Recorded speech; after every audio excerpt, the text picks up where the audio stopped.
Morning बच्चों, मैं doctor Radhika Agarwal आपको नया चैप्टर, पहला वाला तो मैंने भौतिक प्रदेश वाला आपको चैप्टर करा दिया। सारे चारों भौतिक प्रदेशों के बारे में हमने बात कर ली। अब हम लोग भारत की मिट्टियां और उनकी समस्याएं, उनसे जुड़ी उनकी समस्याओं के बारे में इस चैप्टर को नया शुरू कर रहे हैं। चलिए आगे बढ़ते हैं। पहली बात हम बताते हैं मिट्टियां क्या है। मिट्टियां क्यों इनकी वो है। मिट्टियां धरातल की ऊपरी परत है, जो सतह है वो है मिट्टी। आप समझते, जनरल में बात समझते, ये मिट्टी यहाँ की उपजाऊ है, ये मिट्टी काली मिट्टी है, भूरी मिट्टी है, ये वही मिट्टी के बारे में बात कर रहे हैं हम लोग। मिट्टी धरातल की ऊपरी परत है, ठीक है। यह मूल चट्टानों के विखंडन और वनस्पति अंशों के से बनती है। इसका मतलब यह हुआ, ये जो मिट्टी है ये चट्टानों के टूटने से, विखंडन मतलब टूटने से बनती है, ठीक है। चट्टानों के टूटने से और वनस्पति, ये जब पेड़ पौधे इस पे गिर जाते हैं, वनस्पति के अंशों, जब वनस्पति या पेड़ पौधे के जो पत्ते टूट के गिरते हैं उसके गलने सड़ने से बनती है, ठीक है। तो आप समझ में आया मिट्टी का कैसे बनती है। मिट्टी चट्टानों के टूटने से तथा वनस्पति के अंशों से बनती है, ठीक है। साफ हो गया। मिट्टी कहाँ क्या होती है, ऊपरी सतह हो गई। और दूसरी बात ये हो गई, ये विखंडन, चट्टानों के विखंडन और वनस्पति अंशों से बनी हुई है। अब आगे चलते हैं। मिट्टी किसी भी प्रदेश की आर्थिक व्यवस्था को बताती है। क्यों, किस तरह से हम ये बात कह रहे हैं कि आर्थिक व्यवस्था को बताती है। इससे ये है कि देखिए, मिट्टी ही, इससे ही सब सारे पेड़ पौधे हमें खाने, जो गेहूं, चना, जौ, बाजरा, ये सब मिट्टी में ही तो उगता है। अगर उपजाऊ मिट्टी होगी तो वहां की अर्थव्यवस्था अच्छी होगी। तो इसलिए कहा गया है कि आर्थिक विकास का प्रतीक है। अगर मिट्टी, जैसे जैसलमेर वाला इलाका समझे, जहां पे बालुई मिट्टी है, वहां पे क्या है, थार मरुस्थल है, थार मरुस्थल है, बालुई मिट्टी है, तो क्या होता, वहां पेड़ पौधे नहीं होते। पेड़ पौधे क्यों नहीं होते, क्योंकि बालुई मिट्टी में पानी सोखता नहीं है, नीचे चला जाता है, ठीक है। और बारिश होती भी है क्या, तो 50 सेंटीमीटर से कम होती है, जो कि पेड़ पौधों के लिए पर्याप्त नहीं है। तो वहां पे मोटे मोटे गुद्दे वाले पेड़ पौधे होते हैं। कौन से होते हैं, ये आपके एलोवेरा हो गया, मोटे गुद्दे वाले पौधे हो गए, ठीक है ना, कटीली वाले, जिनमें पत्ते नहीं होते हैं। पत्तों से क्या होता है, इनके मोटे पत्तों में क्या होता है, मॉइस्चर, जो पानी का जो होता है, ये एक बार सोख के रख लेते हैं। इसलिए मिट्टी का बड़ा इंपॉर्टेंट महत्व है, ठीक है ना। हमारी अर्थव्यवस्था के, किसी भी प्रदेश की अर्थव्यवस्था के लिए मिट्टी का योगदान बहुत महत्वपूर्ण है। भारतीय कृषि अनुसंधान परिषद ने हमारी भारत की मिट्टियों को 8 वर्गों में बांटा है। फिर से ठीक है, एक भारतीय कृषि अनुसंधान परिषद ने भारत की मिट्टियों को 8 वर्गों में बांटा है। सबसे पहले हो गया जालौन मिट्टी, जो कि भारत का 22% भाग में फैला हुआ है। लाल मिट्टी हो गई 28%, काली मिट्टी हो गई वो भी 28%, आपकी लेटराइट मिट्टी हो गई 3%, पर्वतीय क्षेत्रों में जो पाई जाने वाली मिट्टी है वो है 8%, मरुस्थल में जो मिट्टी पाई जाती है उसको मरुस्थलीय मिट्टी कहते हैं, वो हो गया 7%, लवणीय मिट्टी हो गया 1.3%, पीट व जैविक मिट्टी हो गई 2.1%, ठीक है। ये तो सारी 8 मिट्टियां हो गई जो भारतीय कृषि अनुसंधान परिषद ने मिट्टियों का विभाजन करके, हमें भारत की मिट्टियों के विभाजन करके बताया, 8 वर्गों में विभाजित कर दिया। अब हम सबसे पहले जालौन मिट्टी के बारे में बात करते हैं। जालौन मिट्टी वो क्या है, 22% भारत का भौगोलिक क्षेत्रफल अगर हम देखें, मिट्टियों का क्षेत्रफल देखें, तो उसमें 22% भाग जालौर मिट्टी का है। तो उसी को सबसे पहले हम लोग पढ़ते हैं। जालौर मिट्टी का विस्तार क्या है?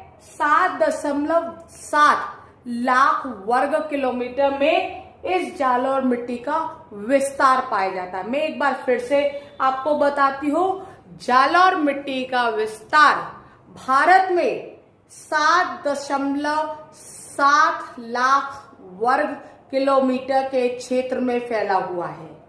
ठीक है, जो भारत का भौगोलिक क्षेत्रफल, अगर हम मिट्टियों का भौगोलिक क्षेत्रफल मिलाएं तो वो होता है 22%। मतलब 22% भाग में, भारत के 22% भाग में आपको जालौर मिट्टी पाई जाती है। ठीक है, इसके दो प्रमुख क्षेत्र हैं। हमें इनके क्षेत्रों के बारे में जानना चाहिए कि किन किन क्षेत्रों में ये जालौर मिट्टी पाई जाती है। जालौर मिट्टी पाई जाती है प्रमुख दो क्षेत्रों के, उत्तर का विशाल मैदान और तटवर्ती मैदान। ठीक है, मैं पहले थोड़ा सा आपको बता देती हूं।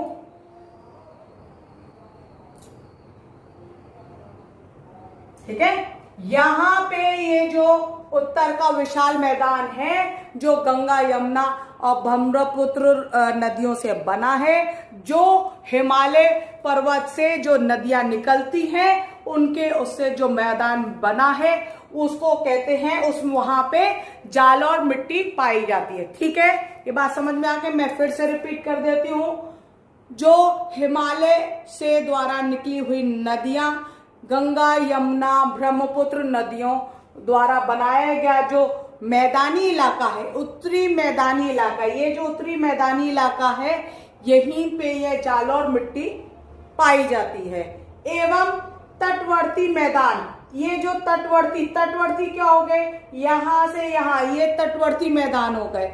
ठीक है, जो पूर्वी घाट और पश्चिमी घाट दोनों तरफ है। पूर्वी घाट मैंने पहले भी भौतिक प्रदेश में आपको इसके बारे में जिक्र चलाया था। पूर्वी घाट हो गए इधर और पश्चिमी घाट ये वाले हो गए। ठीक है ना, यहाँ के तटवर्ती मैदानों में, दोनों तरफ के तटवर्ती मैदानों में भी ये जालौर मिट्टी पाई जाती है। ठीक है, अब ये बात हमें क्लियर हो गई। मैं साइड हो जाती है, आप स्क्रीनशॉट ले लें। हम लोग जालौर मृदा के बारे में बात करते हैं। जालौर मृदा में नाइट्रोजन, फास्फोरस और ह्यूमस की कमी पाई जाती है और दो चीज मिलती है, वो कौन सी हो गई? पोटैश और चूने के अंश पाए जाते हैं। ठीक है, इस मिट्टी में कौन कौन सी कमी होती है? नाइट्रोजन, फास्फोरस और ह्यूमस की कमी पाई जाती है और दो चीज जो मिलती है वो है पोटैश और चूने के अंश। ठीक है, इस मिट्टी को 3 उपभागों में बांटा गया है। पहली बात हो गया तराई, दूसरा हो गया बागर और तीसरा हो गया खादर। ठीक है, 3 भागों में हो गया। कौन कौन से? तराई, बागर और खादर। सबसे पहले हम लोग तराई के बारे में बात करते हैं। यह महीन कंकड़, रेत और चिकनी मिट्टी से बनी हुई मिट्टी है। इसका मतलब क्या हुआ? यहाँ पे ये चिकनी मिट्टी है तो पानी होगा तो वो क्या होगा? दलदली हो जाएगा। ठीक है, पानी ग्रहण ज्यादा कर लेता है तो ये वाला रीजन क्या हो जाएगा? वहां पे दलदली हो जाएगा। दूसरी हम उप विभाग के बारे में बात करते हैं, वो है बागर। ठीक है, बागर मृदा, ये पुरानी मृदा है जहां बाढ़ का पानी नहीं पहुंचता है। ठीक है, इसमें रबी की फसलें के लिए उपयुक्त है। कौन कौन सी फसलें हो गई? गेहूं, कपास, दलहन, मक्का आदि की फसलें होती है। तो इसका मतलब क्या हुआ? ये अक्टूबर के महीने में बोई जाती है, जो अप्रैल के महीने में काटी जाती है। ठीक है, ये रबी की फसल के लिए उपयुक्त है। कौन सी वाली? बागर जो मृदा है वो रबी की फसल के लिए उपयुक्त है। ठीक है, अब हम लोग खादर मृदा के बारे में बात करते हैं। यह नवीन जालौर मृदा है। ठीक है, जहां पे प्रतिवर्ष बाढ़ का पानी आता है। ठीक है, और ये कहां पे पाई जाती है? गंगा के मैदान और ब्रह्मपुत्र घाटी में पाई जाती है। ब्रह्मपुत्र घाटी, ये गंगा का मैदान और ब्रह्मपुत्र घाटी में है। एक बात समझिए, जहां पे प्रतिवर्ष बाढ़ आती है, ये बात भी हमने बात कर ली। तो यहाँ पे कौन सी हो गई, खरीफ की फसलें हो गई। खरीफ में क्या होता है आपका, चावल और जूट, और खरीफ की आधी फसलें हो गई। क्यों होती चावल यहाँ पे, फिर साल में पश्चिम बंगाल में साल में 3 बार चावल उगाए जाते हैं, ठीक है। चावल की खेती होती है। तो ये क्या है, चावल के लिए क्या है, पानी की बहुत आवश्यकता है, नमी चाहिए। तो ये जो खादर मिट्टी है, यहाँ पे प्रतिवर्ष बाढ़ आती है, पानी की अधिकता है, ये नवीन मृदा है, ठीक है। ये सब खरीफ फसल के लिए उपयुक्त है, ठीक। मैं मैप द्वारा आपको समझाती हूँ, भारत के मैप द्वारा आपको समझ में आ जाएगी कहां पे आप जालौर मृदा मिलती है। ये पूरे भारत का जो मृदा को हम बांटते हैं, तो जालौर मृदा का 22% भाग होता है, हम पहले भी बता चुके हैं, ठीक है ना। उसमें से ये कहां पाई जाती है, ये उत्तरी मैदान में पाई जाती है और तटवर्ती मैदानों में पाई जाती है। तटवर्ती मैदानों में क्या हो गया, ये जो पूर्वी घाट हो गए और ये जो पश्चिमी घाट हो गए, इनके मैदानों में मिलती है, ठीक है। जालौर मृदा, जालौर मृदा के बारे में हमने बात की थी। ये 3 उप भागों में हो गई, खादर, बागर और तराई वाली, ठीक। ये बात, ये पूरे इलाके हो गए, ये ब्रह्मपुत्र का हो गया, ये गंगा का मैदान हो गया। नवीन भी है, यहाँ रबी की फसलें भी होती है और खरीफ की फसलें भी होती है, ठीक। मैं साइड हो जाती है, आप स्क्रीनशॉट ले लें।